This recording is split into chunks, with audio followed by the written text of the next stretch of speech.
प्रतीक्षा चहा झाला का बाय? चल बरं, पप्पाला भूक लागली असं ना, आपण सकाळी बी डबा दिला नाही पप्पाला. चल, सकाळी बी बिगर डब्याचाच गेला बाप, आणि आता बी चहा किती वाढ झालं, वाट बघत येते चहाची. घ्या बरं. सकाळी आपल्या उठण्यामुळं सकाळी उशीर झाला बघ. भूक लागली बाबा, कशी करते काय करावं आता, डब्यासाठी दिवसभर काम बी बुडवून जमत नाही ना. वडापाव काय खायचं बाहेर? अगं वडापाव खायला मला ते पचतच नाही. वडापाव मला आवडत बी नाही.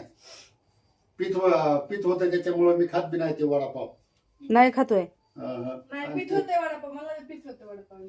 तेल बी लोक चांगलं वापरीत नाहीत ना. मग ते दिवसभर बांगलेलं आणि हे झालं आणि ते खाऊ वाटत नाही आपल्याला. बरं जाऊ दे, आता करायन पटकीन स्वयंपाक. बाया तू आता पटकीने भाकरीन कालून कर बरं, माझं बी लय पाय दुखायलाय बघ आज. कमून काही 2-4 दिवस आता गावाकडे काम नाही करण्यात आलं, हिथं आलं की लगेच पाय दुखतोय. काय कर, चांगलं कालवण कर, नाहीतर बेसन? नाही खाणं. बेसन करायचं का? करा बेसन करा, नाही तर पातळ भाजी करा काहीतरी, मग चुरून खायला. प्रतीक्षा ते बघ बाय, वाळले का पाला ती? शेवग्याचं पान नाही होड नाही वाळला, बघितलं मी. नाही का वाळा? आंबटवाला दिसतोय. मग त्याला मला काढायचे मिक्सर मधून. नाही वाळा, उन्हात वाळू गेलं नाही का? उन्हात नसतो ते.